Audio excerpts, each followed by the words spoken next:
Hello students, कैसे हो आप। आज हम आपके स्टैंडर्ड 9th मैथ्स 1 का प्रैक्टिस सेट 2.4 स्टार्ट करने वाले हैं। तो प्रैक्टिस सेट 2.4 स्टार्ट करने से पहले मैं आपको बता दूं कि इस चैप्टर का प्रैक्टिस सेट 2.1 से लेकर 2.3 तक मैंने पहले ही पढ़ाकर अपलोड कर दिया है। तो अगर आपने वो नहीं देखा है तो पहले आप जाकर वो देख लो। देखिए, ये आपका काफ़ी ज़्यादा आसान और सिंपल प्रैक्टिस सेट होने वाला है। इसमें आपको ज़्यादा कुछ दिमाग लगाने की ज़रूरत नहीं, क्योंकि इसमें हमें कुछ नया पढ़ना ही नहीं है।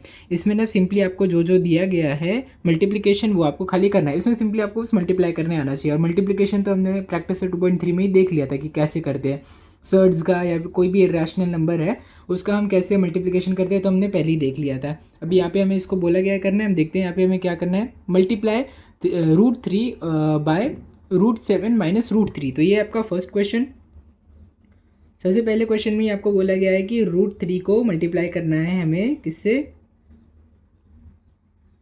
√7 माइनस √3 से। तो देखो इसमें क्या करना है आपको पता है। इसमें आपको ये जो नंबर है इसको आपको एक बार इससे मल्टीप्लाई करना है और एक बार इससे मल्टीप्लाई करना है। तो मैं आपको एक एग्जांपल दूँ, 2+4 मल्टीप्लाइड बाय 2 है ना। 2+4 मल्टीप्लाइड बाय 2। अब इसका आंसर देखते हैं। अगर मैं आपको जो मेथड बता रहा हूँ ना, इससे जो आंसर आता है वो देखते हैं। पहले 2 को 2 से मल्टीप्लाई करो, फिर 2 को 4 से मल्टीप्लाई करो। ठीक है, तो पहले 2 2 सर क्या होता है 4 होता है ना। प्लस पहले ये दो 2 को आपने मल्टीप्लाई किया, फिर प्लस 4 × 2 है ना। ये 4 × 2, 4 2 सर क्या होता है 8 होता है ना। मैं वापस आपको यहाँ पे लिख के दिखा देता हूँ कि 2 × 2 प्लस 4 × 2 ये हो गया आपका। अब इसका फाइनल आंसर क्या आएगा, 2 × 2 क्या है 4 प्लस 4 2 ज़ार 8। तो इसका फाइनल आंसर क्या हो जाएगा आपका 12 हो जाएगा, है ना। अब वही अगर मैं आपसे बोलूँ कि इसको पहले ही ऐड कर दो, 4 और 2 को पहले ही ऐड कर दो, 6 हो जाएगा × 2 है ना। अब 2 से मल्टीप्लाई करने की जगह हम लोग पहले ही 4 और 2 को ऐड कर रहे हैं, तो वो जो 6 हो जाएगा। अब 6 × 2 क्या हो जाएगा 12 हो जाएगा, है ना। अब देखो भले ही आप यहाँ पे ऐड करो या ना करो, अगर आप ये 2 को दोनों से मल्टीप्लाई करके एडिशन करोगे तो आंसर हमारा सेम ही आने वाला है ना। तो देखो क्योंकि अब √7 माइनस √3 क्योंकि ये लाइक सर्ड नहीं है, इसीलिए हम एडिशन या सब्ट्रैक्शन नहीं कर सकते इनके बीच में। तो इसीलिए हमें सेपरेटली बाहर जो भी टर्म दिया है उसको सेपरेटली दोनों अंदर के जो भी टर्म है उससे मल्टीप्लाई करना पड़ेगा, फिर उसके बाद एडिशन करना पड़ेगा। ठीक है, चलिए अभी हम आपका ये प्रैक्टिस सेट 2.4 का क्वेश्चन नंबर 1 फिर स्टार्ट करते हैं। जो उम्मीद है कि आपको क्लियर हो गया होगा। अब देखिए यहाँ पे हमें कैसे करना है। तो यहाँ पे आपको दे के रखा है √3। तो पहले आप √3 को किससे मल्टीप्लाई करोगे, √7 से मल्टीप्लाई करोगे, फिर आप √3 को किससे मल्टीप्लाई करोगे, √3 से मल्टीप्लाई करोगे। ठीक है, अब देखो यहाँ पर हमें क्या पता है, यहाँ पर हमें पता है कि √3 × √7। तो अब सिंपली आप ऐसे भी लिख सकते हो, एक कॉमन ब्रैकेट डाल दो और 7 × 3 कर दो माइनस। अब देखो √3 × √3 कोई भी नंबर के रूट को अगर उसी के रूट से मल्टीप्लाई करोगे तो वो नंबर रूट के बाहर निकल जाएगा, है ना। ये तो हमें पता है क्योंकि मैंने आपको देखो पिछले प्रैक्टिस सेट में ही बताया था कि अब देखो √3 × √3 को आप ऐसे लिख सकते हो ना 3। और यहाँ पे क्योंकि रूट के ऊपर कुछ भी स्पेसिफाई नहीं किया, मतलब ये पक्का एक स्क्वायर रूट होने वाला है। अब फिर मैंने आपको क्या बोला था कि ये जो भी नंबर बाहर है ना उतने नंबर की जोड़ी आप अंदर ब्रैकेट के लो और उसको बाहर निकाल लो। अब कौन से नंबर की जोड़ी है आपके पास अभी बाहर, 3 की जोड़ी है ना, तो 3 आ जाएगा ब्रैकेट के बाहर और खाली 3 बचने लगा, क्योंकि अब रूट में तो कुछ बचा ही नहीं ना। अगर रूट के अंदर 1 है तो 1 और √1 और 1 तो सेम ही बात होगी, तो इसका कोई मतलब ही नहीं बनेगा। खाली किसका मतलब बनने वाला है यहाँ पे 3 का मतलब बनने वाला है।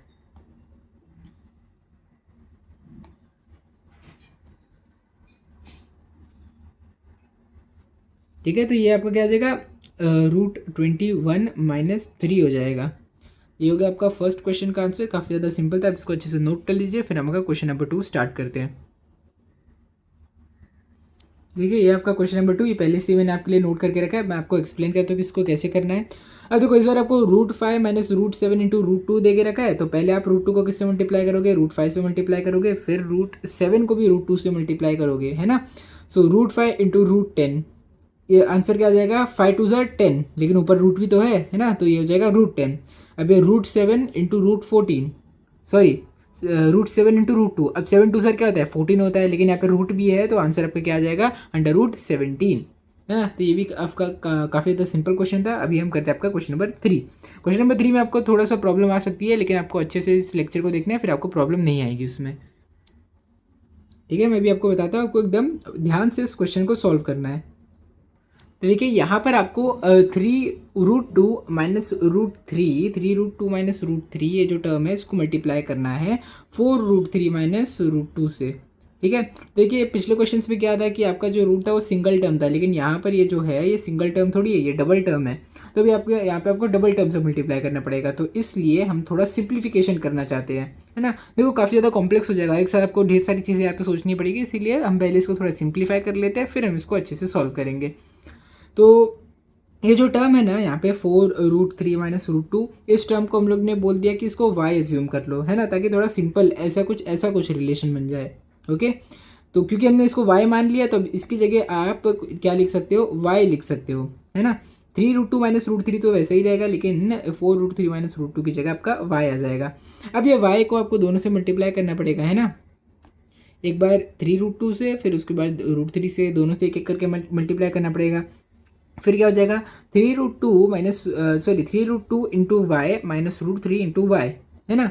अब y तो दोनों जगह आ जाएगा। अब y की वैल्यू आप पुट कर दो यहाँ पे, है ना। थोड़ा सिंप्लीफाइड हो गया वर्जन, तो यहाँ पर आप आराम से अपने y की वैल्यू आप पुट कर सकते हो।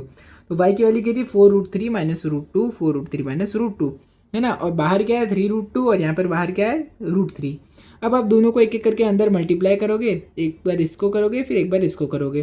तो 3√2 इंटू 4√3, 3√2 इंटू 4√3, उसके बाद है 3√2 इंटू माइनस √2, है ना। अभी √2 का जो माइनस था ना मैंने पहले ही यहाँ पर लिख लिया है, तो अभी आप माइनस इस √2 के साथ नहीं लिखोगे तो भी चलेगा, है ना। और ये 3√2 तो पहले से ही पॉजिटिव था, तो इससे कोई फर्क नहीं पड़ने वाला है।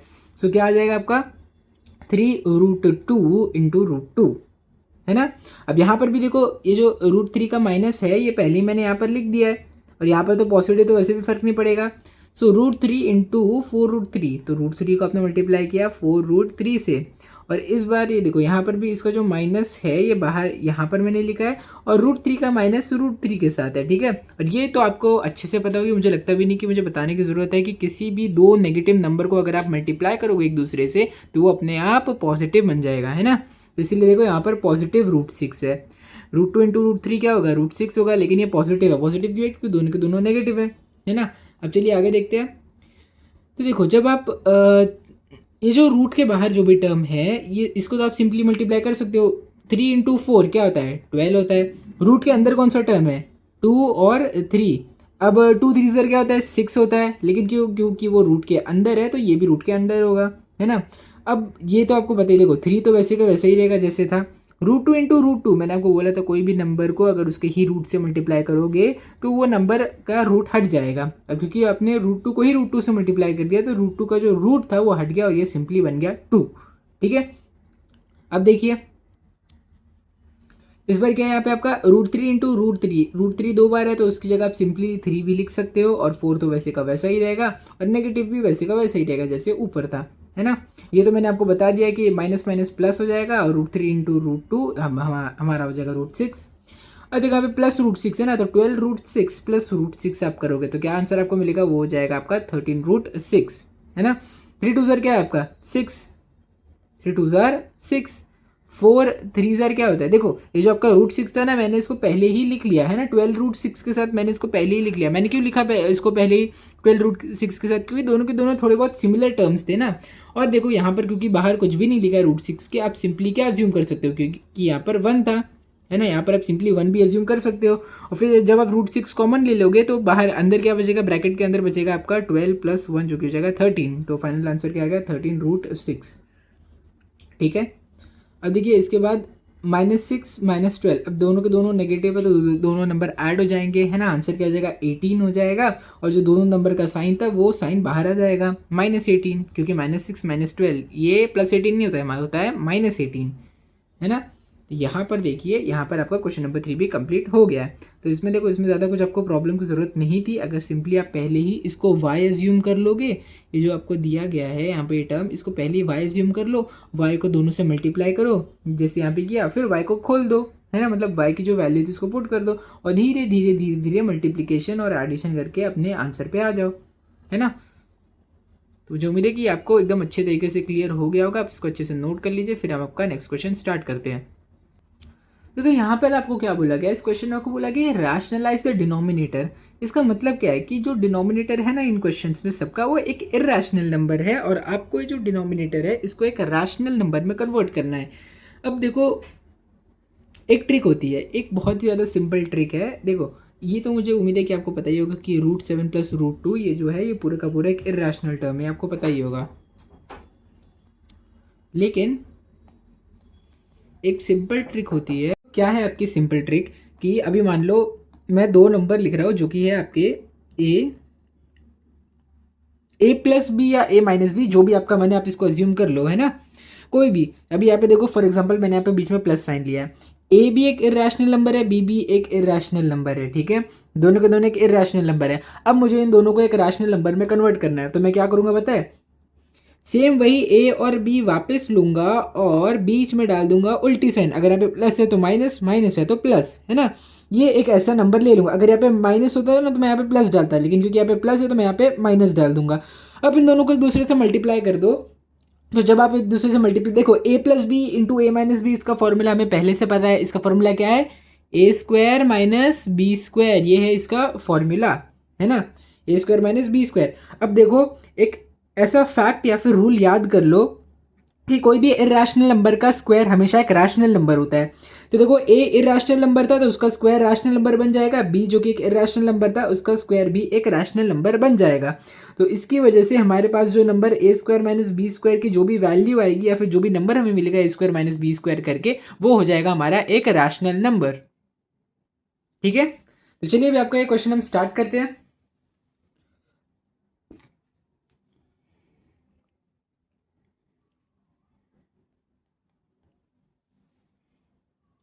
तो ये आपका कैसे स्टार्ट होगा अभी कि देखो ये आपका नंबर है। अच्छा देखो इसको मैं वापस रिपीट नहीं करता, क्वेश्चन तो हमारे पास पहले से ही है ना, क्वेश्चन पहले से ही लिखा हुआ है, इसीलिए आप यहाँ पर सिंपली एक चीज़ लिखोगे। यहाँ पे आप क्या लिखोगे कि द कॉन्जुगेट पेयर। अब मैं भी आपको बताता कि कॉन्जुगेट पेयर होता क्या है। कॉन्जुगेट पेयर ऑफ √7 + √2 इज, बीच में जो साइन है वो आप उल्टी कर दोगे तो ये हो जाएगा, है ना। देखो कॉन्जुगेट पेयर क्या होता है पता है, जो मैंने आपको a+b बोला था ना, उसके ऊपर मैंने आपको जो a-b नंबर बोला था ना, वो a-b नंबर a+b का कॉन्जुगेट पेयर है। यानी कि 7 + √2 जो था, 7 - √2 उसका कॉन्जुगेट पेयर हो जाएगा, ठीक है। तो ऐसे आपको इसको ध्यान में रखना है। अब चलिए इन लोग को मल्टीप्लाई करते हैं। ऊपर क्या था आपके, ऊपर तो आपको पहले से ही पता है कि ऊपर हमारा 1 था, नीचे √7 + √2 था। अब इसको किससे मल्टीप्लाई करना है, देखो न्यूमरेटर और डिनोमिनेटर दोनों को ही आपको इससे मल्टीप्लाई करना है, ऊपर और नीचे जो कॉन्जुगेट पेयर है ना, दोनों को मल्टीप्लाई कर, क्योंकि आपको ये रूल तो पता ही है ना कि कोई भी फ्रैक्शन को अगर आप किसी नंबर से मल्टीप्लाई कर रहे हो तो हमें उस फ्रैक्शन की वैल्यू चेंज नहीं करनी है। तो उस फ्रैक्शन की वैल्यू ताकि चेंज नहीं हो, इसीलिए हम न्यूमरेटर और डिनोमिनेटर दोनों को सेम नंबर से मल्टीप्लाई करते हैं। अगर आप डिनोमिनेटर में इससे मल्टीप्लाई कर रहे हो रैशनलाइज करने के लिए, आपको न्यूमरेटर में भी वही सेम नंबर से मल्टीप्लाई करना पड़ेगा, ठीक है। और फिर आप बोलोगे कि चलो डिनोमिनेटर तो रैशनलाइज हो जाएगा, लेकिन न्यूमरेटर का क्या, न्यूमरेटर में तो √2 - √7 सॉरी √7 - √2 आ जाएगा, और √7 - √2 थे कि रैशनल नंबर है। लेकिन हमें तो फ़र्क ही नहीं पड़ता ना, हमें न्यूमरेटर का हमें चाहिए ही नहीं, न्यूमरेटर चाहे रैशनल हो या इरेशनल हो, हमें उससे कोई फ़र्क नहीं पड़ता है ना। हमें तो मेन डिनोमिनेटर को रैशनलाइज करना है। तो अब चलिए इसको मल्टीप्लाई करते हैं। देखो √2 + √7 मल्टीप्लाइड बाय √7 - √2, तो इसका आंसर तो आपको पता ही है, ये हो जाएगा √7 का स्क्वायर माइनस √2 का स्क्वायर, है ना। a² - b² वाला फॉर्मूला मैंने यहाँ पे लगाया। अगर आप दोनों को अलग अलग तरीके से मल्टीप्लाई करोगे तो भी आपका आंसर सेम ही आने वाला है, लेकिन हमें क्योंकि फॉर्मूला पहले से पता है इसलिए हमारा टाइम बच रहा है, ठीक है। और न्यूमरेटर में तो आपको पता ही है √7 - √2 रहने वाला है, क्योंकि 1 से मल्टीप्लाई करके कोई फर्क वैसे भी नहीं पड़ेगा। अब यहाँ पे क्या आ जाएगा, √7 - √2, और 7 का स्क्वायर क्या होता है 7, और √2 का स्क्वायर हो जाएगा √2, है ना। कभी भी कोई रूट का स्क्वायर करोगे तो उसका रूट अपने आप कैंसिल हो जाएगा। सो इसका आंसर हो जाएगा √7 - √2 डिवाइडेड बाय 5, है ना। तो ये आपने कर दिया इसको रैशनलाइज। अब इसको अच्छे से नोट कर लीजिए, फिर हम आपका क्वेश्चन नंबर 2 स्टार्ट करते हैं। तो देखिए ये रहा आपका क्वेश्चन नंबर 2। क्वेश्चन नंबर 2 में आपको किसको रैशनलाइज करना है, 3 डिवाइडेड बाय 2√5 - 3√2। अब 2√5 - 3√2 इसका अगर मैं आपको बोल दूं कि इसका कॉन्जुगेट पेयर बताओ, तो अब आराम से इसका कॉन्जुगेट पेयर बता दोगे, क्या हो जाएगा, सिंपली बीच में प्लस हो जाएगा। यानी कि 2√5 प्लस 3√2 इसका कॉन्जुगेट पेयर है। सो नीचे इसका क्या आ जाएगा, 3/2√5 minus 3√2 multiplied by 2√5 plus 3√2 divided by 2√5 plus 3√2। Numerator और डिनोमिनेटर दोनों में आपको वही नंबर से मल्टीप्लाई करना है। अब ये तो आपको पता ही है ना कि यहाँ पे a² माइनस b² का फॉर्मूला लग जाएगा, तो 2√5 का स्क्वायर 3√2 का स्क्वायर है ना। अभी मैं आपको डिनोमिनेटर पहले बता देता हूँ कैसे आया है, उसके बाद हम न्यूमरेटर को देखेंगे। अब यहाँ पे देखो 2 का स्क्वायर तो आपको पता ही है, 2 × 2 हो जाएगा। √5 का स्क्वायर क्या होगा, √5 का स्क्वायर हो जाएगा ऐसे, है ना। इसको मैंने अलग से लिखा है ताकि आपको समझने में थोड़ा आसानी पड़े। अब 3 का स्क्वायर क्या हो जाएगा, 3 × 3 √2 का स्क्वायर, ये हम लोग ने ऐसे लिखा है। अब देखो इतना तो आपको पता है ना कि √5 का स्क्वायर करोगे तो 5 मिलेगा, √2 का स्क्वायर करोगे तो क्या मिलेगा, 2 मिलेगा, है ना। सो 2 2 ज़र 4, √5 का स्क्वायर 5, है ना। 3 3 ज़र 9, √2 का स्क्वायर 2, है ना। अब देखो यहाँ पर हमारा न्यूमरेटर का पार्ट क्लियर हो गया, इसके आगे आपको अच्छे से समझ जाएगा। अभी हम न्यूमरेटर देखते हैं। अब देखो 3 को आप दोनों से मल्टीप्लाई करोगे ना, पहले आप 3 को इससे मल्टीप्लाई करोगे, फिर 3 को इससे मल्टीप्लाई करोगे, है ना। सो 3 2 ज़र 6, है ना। पहले इससे मल्टीप्लाई करोगे तो क्या मिलेगा, 3 2 ज़र 6, √5 तो अंदर ही है, ये देखो √5 तो अंदर ही है, तो ये हो जाएगा 6√5, 3 3 ज़र 9 हो जाएगा, है ना। ये देखो यहाँ पे 9, यहाँ पे 6, यहाँ पे 9, √2 तो अंदर जैसे पहले था वैसे ही रहेगा, है ना, क्योंकि रूट से हमें कोई मतलब है नहीं। तो आपका न्यूमरेटर में क्या आ जाएगा, 6√5 प्लस 9√2, 6√5 प्लस 9√2, और डिनोमिनेटर में क्या आ जाएगा, 4 5 सर क्या होता है, 20 होता है, 20 माइनस क्या है, 2 9 सर, 2 9 सर क्या होता है, 18 होता है, 20 माइनस 18 कितना हो गया, 2 हो गया, और वही 2 आपने यहाँ पर लिखा है ना। तो देखो काफ़ी सिंपल वे में आपका ये क्वेश्चन नंबर 2 भी कंप्लीट हो गया। आप इसको अच्छे से नोट कर लीजिए, फिर हम आपका नेक्स्ट क्वेश्चन स्टार्ट करते हैं। तो देखिए ये रहा आपका नेक्स्ट क्वेश्चन, क्वेश्चन नंबर 3। अब देखो क्वेश्चन नंबर 3 भी काफ़ी ज़्यादा सिंपल है आपका। इसमें क्या है, 7 + 4√3 आपका डिनोमिनेटर है, इसको आपको रैशनलाइज करना है। तो सीधे सीधे इसका कॉन्जुगेट पेयर लिख लो, जो कि हो जाएगा 7 - 4√3। न्यूमिनेटर और डिनोमिनेटर दोनों में इसी नंबर से मल्टीप्लाई कर दो। अब देखो पहले मैं आपको डिनोमिनेटर क्लियर कर देता हूँ, फिर मैं न्यूमिनेटर आपको बताऊंगा, ठीक है। अब देखो 7 और 4√3, अगर मैं यहाँ पे बोलूँ कि ए क्या है, ए है आपका 7 और बी आपका क्या है 4√3, तो a² माइनस b² कैसे हो जाएगा, 7 का स्क्वायर माइनस 4√3 का स्क्वायर। 7 का स्क्वायर तो 49 होता है, 4 का स्क्वायर क्या हो जाएगा, 4 × 4, √3 का स्क्वायर क्या हो जाएगा, 3, √3 का स्क्वायर 3 हो जाएगा, है ना। यही 3 हमने यहाँ पर लिखा है।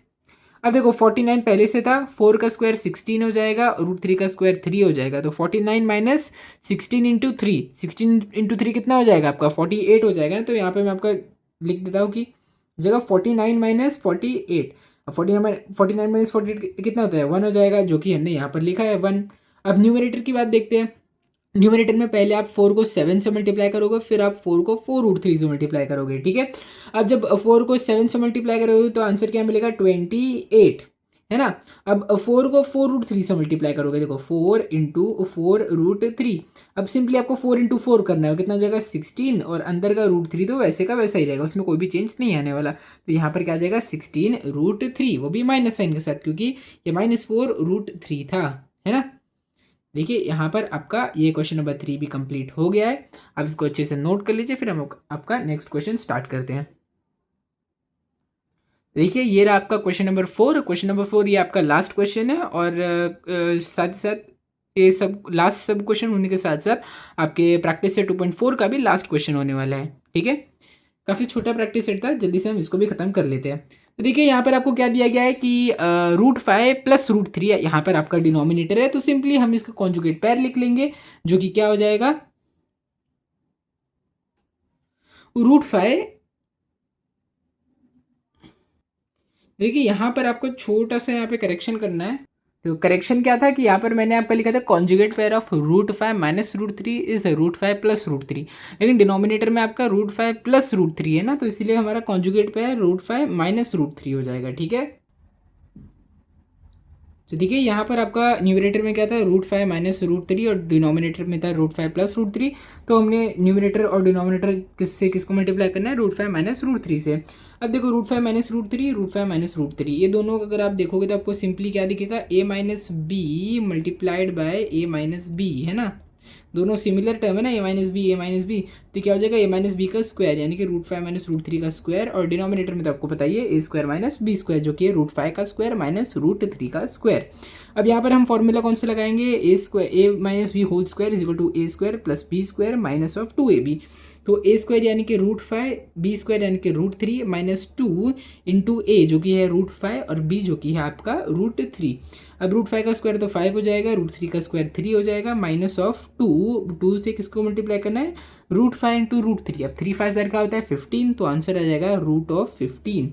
सो सिंपल, आपका 5 + 3 8 हो जाएगा और -2 √15 तो वैसा ही है। अब जब आप 2 से डिवाइड करोगे तो ये 2 1 बन जाएगा, ये 4 बन जाएगा और ये 1 बन जाएगा। सो 4 - 1 √15, जिसको आप सिंपली 4 - √15 भी लिख सकते हो, ठीक है। तो यहाँ पर आपका क्वेश्चन नंबर 4 भी कंप्लीट हो गया है और इसी के साथ साथ आपका ये प्रैक्टिस सेट 2.4 भी कंप्लीट हो गया है, ठीक है। अब इसको अच्छे से नोट कर लीजिए।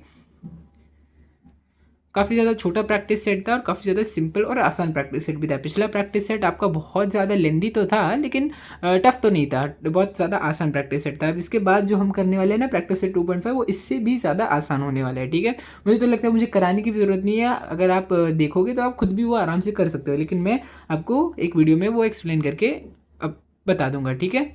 अगर आपको ये वीडियो अच्छा लगा होगा तो इस वीडियो को लाइक करो, शेयर करो और चैनल को सब्सक्राइब करो। Thank you.